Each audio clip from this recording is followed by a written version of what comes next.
반갑습니다. 저는 열국지 팩트체크 다른 눈으로 본 열국지를 쓴 강용봉입니다.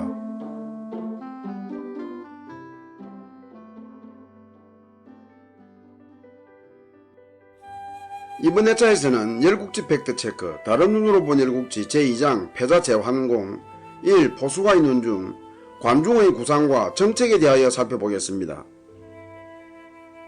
저는 오늘 살펴볼 열팩 열국지의 글을 쓰기 위하여 사마천의 사기, 좌구명의 춘추자전, 유향의 30등의 문헌을 인용했는데요.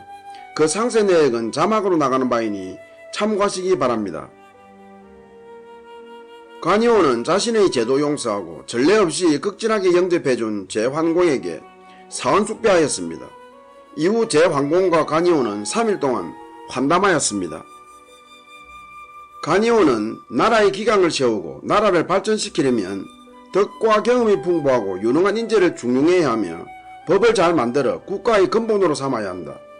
포상과 칭찬을 활용하여 선행을 장려하고 형벌로 악행을 규제해야 하며 넓고 젊음에 따른 질서와 서열과 윤리를 정하여 백성을 다스리는 기강으로 삼아야 한다. 국가의 근본은 예의 염치 즉 사유다. 이 사유가 제대로 정립되고 백성들이 이를 잘 따르면 나라의 기강은 바로 서고 국가 위세는 사방에 떨치게 된다라고 하였습니다. 백성들이 사유를 잘 따르게 하려면 먼저 백성들을 잘 살게 해야 하며 법이 엄정해야 한다. 정사는 간소화하여 백성들이 쉽게 따르고 행할 수 있게 하며 백성이 바라는 것은 들어주고 백성이 반대하는 것은 없애주면 된다. 창고가 가득 차야 예절을 알고 의식이 풍족해야 명예와 치욕을 안다라고 하였습니다. 백성들을 잘 살게 하려면 먼저 열심히 일한 만큼 수입을 늘릴 수 있다는 생각을 갖게 해야 하고 산홍공상 즉 사민의 각 직역을 명확히 구분하고 이들의 생산성과 효율성 그리고 각 직역의 교육 및 기술 전수의 효과를 높이기 위하여 사민을 각 지역별로 분리하여 거주하게 하고 이를 자자손손 세습하게 해야 한다라고 하였습니다. 이어 관이호는 국가에 재원을 확보하려면 먼저 제나라가 바다에 접한 지리적 장점을 활용하여 소금과 해산물 및 채광을 장려하여 그 생산에 따른 약정 수입을 늘리며 농산물, 공산물, 해산물의 거래 때마다 일정 거래소 수수료를 긋고 속형법을 만들어 죄에 따른 형벌을 감면해주는 대가로 무기료를 내게 하면 능히 국가를 운영할 수 있다라고 하였습니다. 관이호 즉 관중은 나라의 큰 거짓거리로 사당의 지와 맹구를 지적했는데요. 사당의 지는 나무와 흙담으로 만들어진 사당의 살기 때문에 지를 잡으려고 불을 지르려니 사당이 탈 것 같고 물로 쫓으려니 흙담이 무너질까봐 거짓거리라고 하였습니다. 사당의 지 같은 이들이 바로 군주의 측근들인데 이들은 안으로는 군주의 눈과 귀를 가리고 밖으로는 자기들 권세로 백성들을 괴롭히는 자들이다. 이들을 죽이지 않으면 나라가 혼란스러우나 그렇다고 죽이자니 군주에게 해가 될까봐 망설일 수밖에 없다라고 하였습니다. 또 관중은 맹구를 설명하면서 술 파는 상인의 예를 들었는데요. 상인이 술독을 깨끗이 하고 정성스럽게 술을 빚고 점포 간판도 크게 내걸었으나 기대와는 달리 오래도록 술이 팔리지 않았습니다. 이에 상인이 이웃에게 왜 술을 안 사냐고 묻자 이웃은 술집을 지키는 개가 너무 사나워서 우리가 술을 사러 가면 문다. 그러니 누가 술을 사러 가겠느냐 라고 충고하였습니다. 이처럼 나라에도 술집 앞을 지키는 맹구가 있는데 이들은 바로 권력을 장악한 자들이다. 덕망있고 유능한 사람이 군주에게 다가가려고 하면 권력을 장악한 이들이 먼저 이들을 물어버린다. 그러니 누가 군주에게 다가갈 수 있겠는가? 군주의 측근들이 사당의 지가 되고 권력을 장악한 자들이 맹구가 되는 것을 막아야 하는 것이 나라의 큰 근심거리다 라고 하였습니다. 제환공은 관이호와의 대화를 통해 그의 식견과 언변에 크게 만족하고 그를 재상에 임명하려고 하였습니다. 그러나 관이호는 주공은 나를 알고 중용하려고 하지만 기본적으로 하위직 사람이 고위직 사람을 다스릴 수 없고 빈곤한 자는 부유한 자를 다스릴 수 없으며 관계가 먼 자는 군주의 친족들을 다스릴 수 없다고 한다. 이왕 나를 쓸 것이면 주공의 뜻을 실천한 나에게 힘을 실어달라 라며 자신에게 강력한 실권을 달라고 하였습니다. 또 간이오는 집 하나를 지으려고 해도 한 나무의 제목으로는 안 된다고 한다. 그런데 하물며 천하폐업이야 더 말할 것도 없다. 굳이 천하폐업을 이루고자 한다면 꼭 이들도 함께 기용해달라라며 5명을 제황공에게 추천하였습니다.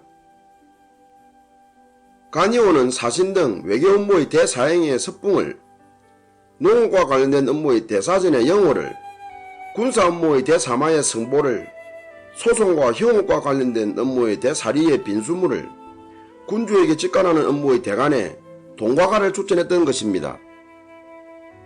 이 같은 간이오의 요청에 대하여 제황공은 섭붕 등을 모두 그 자리에 기용했고 간이오를 재상에 임명하며 그의 복록으로 임치시장에서 걷는 세금 1년치를 주었으며 그를 중보라고 칭했고 간이오의 이름을 부르지 못하게 하고 관중으로 부르도록 하였습니다. 한마디로 간이오가 요구한 것을 깨끗이 다 들어줬죠.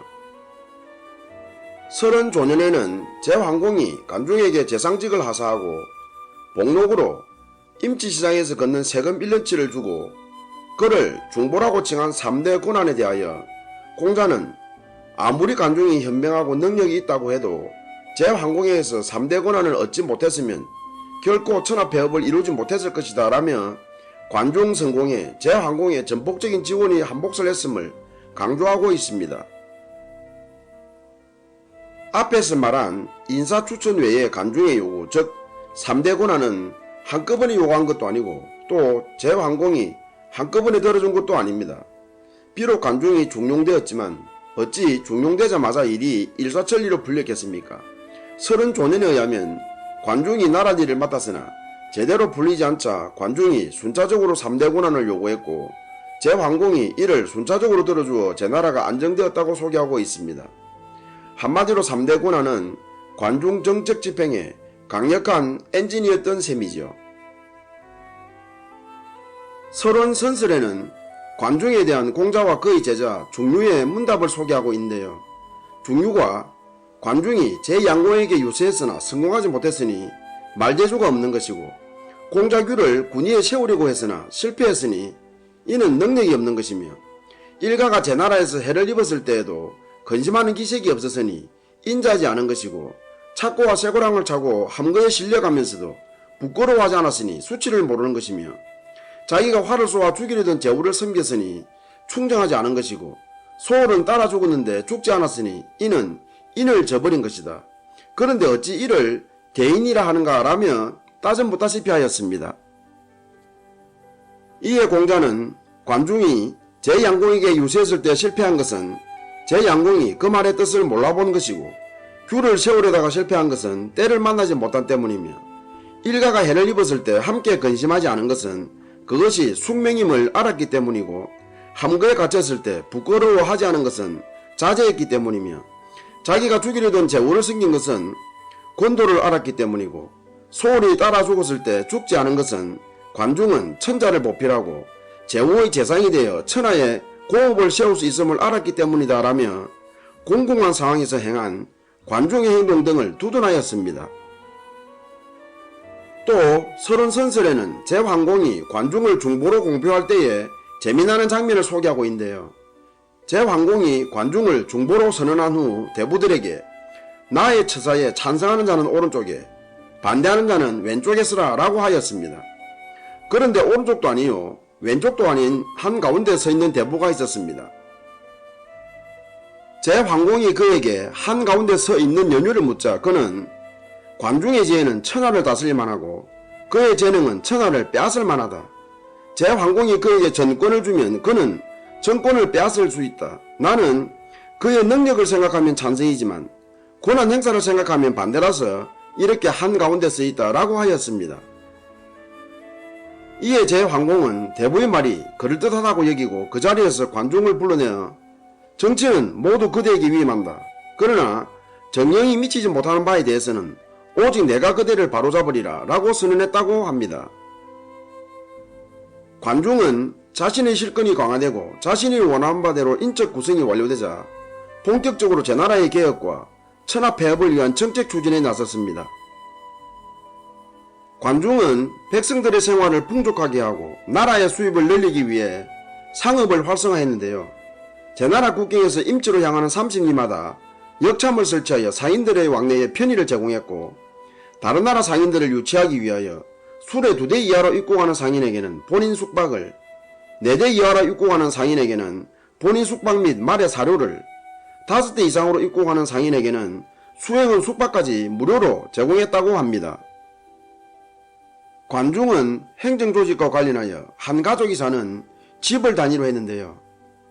임지도성과 그 부근은 5가를 1개라고 하여 그 우두머리에 궤장을 두고, 10개를 1리라고 하여 그 우두머리에 유사를 두고, 사리를 1년이라고 하여 그 우두머리에 연장을 두고, 10년을 1향이라고 하여 그 우두머리에 양인을 두는 행정조직 겸 민간조직을 두어 21향으로 구획하였습니다. 그러고는 이 중 3향은 공인, 3향은 상인에게 할당하여 공인과 상인을 집단 거주시켰습니다. 임지도성의 행정조직은 1개는 5가, 1리는 50가, 1년은 200가, 1향은 2000가가 됩니다. 지방은 임지등과는 다르게 30가를 1업으로 하여 그 우두머리에 유사를 두고, 10업을 1졸로 하여 그 우두머리에 졸수를 두고, 10졸을 1향으로 하여 그 우두머리에 향수를 두고, 3향을 1년으로 하여 그 우두머리에 현수를 두고, 10편을 1속으로 하고 그 우두머리에 대부를 두어 전국을 5속으로 구분하였습니다. 이에 따르면 1업은 30가, 1졸은 300가, 1향은 3000가, 1현은 9000가, 1속은 9만가인 셈입니다. 특히 각 속과 향 등의 행정사무의 공정함과 투명함을 감시하기 위하여 정을 두기도 하였습니다. 당시 주나라는 1향을 12,500가로 규정하고 있었는데, 이에 비하면 제나라의 경우 임지부근은 2000가, 지방은 3000가로 1향을 구성하고 있는 셈입니다. 관중의 행정조직 구성으로 보면 당시 제나라는 임지 등에 42,000가, 지방에 45만가, 약 50만가가 있었던 것으로 보입니다. 관중은 군사조직과 관련하여 군사는 임치의 편제 중 공인과 상인의 향은 제외한 나머지 15향에서 한 집마다 장정 1명을 징집했고, 1개마다 5, 1리마다 소융, 1년마다 졸, 1향마다 여, 5향마다 1군의 조직으로 편성하였습니다. 군사조직 단위의 장은 민간조직의 장이 겸하게 했으나 5향을 하나로 묶는 군의 경우 제황공과 상경인, 구기준과 고해가 각각 1군씩을 맡았습니다. 이에 따르면 1호는 5명, 1소용은 50명, 1졸은 200명, 1년은 2000명, 1군은 1만명의 군사 단위이고, 임치는 15향인이 3군 즉 3만명까지 군사를 소집할 수 있도록 하였습니다. 즉 평상시는 괴, 리, 연, 향의 민간조직으로 운영되다가 전투시는 오, 소융, 졸, 여, 군의 군사조직으로 운영되는 거죠. 한마디로 생활과 국방을 아우르는 지역 공동체인 셈인데요. 오늘날의 민방위 조직과 흡사하지 않을까 생각되네요. 이때 소융은 병거와도 같은 의미인데, 당시 주나라는 병거당 갑사 3명, 보졸 72명, 합 75명으로 운영했는데 제나라는 10명인 셈입니다. 이 같은 지역 공동체는 평상시에는 지역민들끼리 경조사를 함께하고 천재지변에 공동대응하며 어려움과 재난을 극복하는 데 무서운 저력이 되고, 전투시에는 전의를 북돋우고 작전 수행이나 협력 전투의 효율성을 높이는 데 중요한 요인인 끈끈한 유대감과 친밀감을 조성한다는 측면에서 획기적인 발상이요 제도인 셈입니다. 국어 제어에서 관중은 지역 공동체를 기반으로 한 군사 3만만 있으면 천하를 제패할 수 있다고 했는데요. 군사를 이용하기 전에 전문 세력을 널리 파견하여 각 나라의 인재를 파악하고 그 인재를 제나라에 기용했고, 행상으로 가장한 전문 정보원을 양성하여 천하 폐업에 필요한 정보를 수집하기도 하였습니다. 제황공은 나라가 어느 정도 안정되고 천하 폐업을 금방이라도 이룰 수 있을 만큼 관중의 힘을 실감하면서 내심 속으로 크게 걱정하였습니다. 그것은 바로 자신이 사냥과 술과 여자를 좋아한다는 것이었는데요. 이 점 때문에 폐업을 못 이루지는 않을까 크게 걱정한 것입니다. 이에 제황공은 큰마음 먹고 관중에게 걱정거리를 털어놓았습니다. 이에 관중은 사냥과 술을 좋아하는 것이 이롭지는 않지만 그러나 천하폐업을 이루는 데에 방해가 되는 것은 아니다. 하지만 어진 사람을 몰라보는 것, 어진 것을 알면서 등용하지 않는 것, 등용하고서 일을 주지 않는 것, 일을 시키고도 의심하는 것, 믿기는 믿되 소인배와 함께 일을 시키는 것은 천하를 제패하는 데 크게 해롭다 라며 제한공의 큰 걱정거리를 해소시켜 주었습니다. 그런데 여러분, 관중이 제환공에게 추천한 인물 중에 포수가가 보이지 않죠? 관중이 스스로 제 나라의 재상이 되었다고 해도 관포지교만 생각하면 포수가를 무시할 수 없거늘 하물며 포수가의 추천으로 재상이 되어 놓고는 말이죠. 동주일국지 제17회, 20회, 21회, 23회, 24회, 29회 내지 32회에서는 관중이 재상이 된 후에도 포수가가 여전히 활약했다고 묘사하고 있지만 춘추자전에는 기원전 685년에 관중을 추천한 이후의 포수가의 행제에 관한 기사는 없으며 국어에서도 관중을 추천한 이후의 포수가의 행제에 관한 기사는 없고 다만 국어 제어에서 제환공이 천하폐업을 이룬 것은 간이호, 영척, 섭붕, 빈수무, 포수가와 같은 무리를 잘 활용한 결과였다라고 평하고 있을 뿐입니다. 물론 제환공의 서성이자 제환공이 군위에 오르는 데에 결정적인 역할을 한 포수가가 관중이 추천하지 않는다고 중용되지 않을 사람은 아니죠. 그래서 아마 관중도 추천하지 않았을 것 같네요. 실제로 관한열전에서는 관중이 중용되자 포수가는 그 아래 신하가 되었다고 기록하고 있습니다. 열패결국지의 이번 회차 브리핑 플러스 덤에서는 동과가의 기상천외한 예지력을 소개하고 있습니다.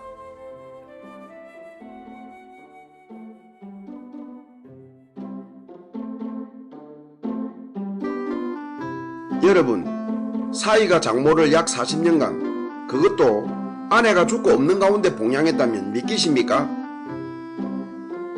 2014년 10월 중국에는 사천성 성도시에 사는 당시 68세의 마문성의 아내사랑 나아가 장모사랑이 화제 만발했는데요. 이 마문성이 바로 아내가 죽은 후에도 약 40년간 장모를 봉양한 주인공입니다. 친부모도 모시기를 꺼려하는 오늘날의 세태를 생각하면 참으로 기감이 될 만하죠. 마문성은 1971년에 장모 소득경의 외동딸과 결혼, 비록 가난했지만 아이도 낳고 행복하게 살았습니다. 그러나 결혼 5년 만에 부인이 폐기종에 걸려 제대로 치료를 받지도 못하고 죽고 말았습니다. 가난해서 치료비를 부담할 수 없었죠.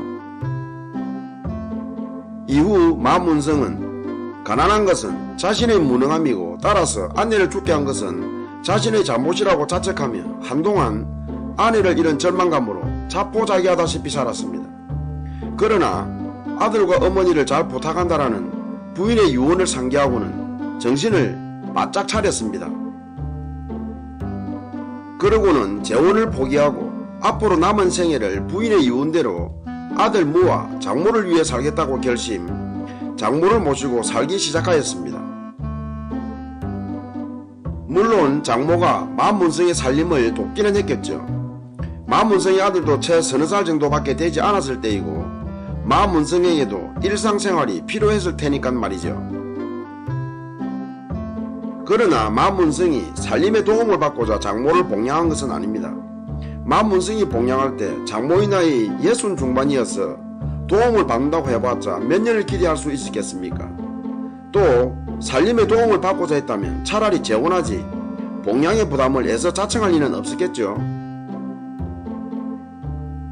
마문성은 친어머니 이상 장모를 극진히 모셨고 1984년에 장모가 복막염에 걸렸을 때에는 전 재산을 다 바쳐 살려내기도 했다고 합니다.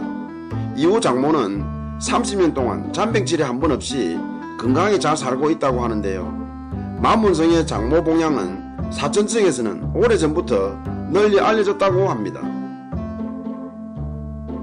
요즘도 간혹 친부모나 시부모를 봉양하여 사회에 기감이 되는 경우는 있지만 마문성의 경우와 같이 장모를 그것도 아내와는 사별한 처지에서 약 40년간 봉양했다면 이는 평범한 일은 아니네요.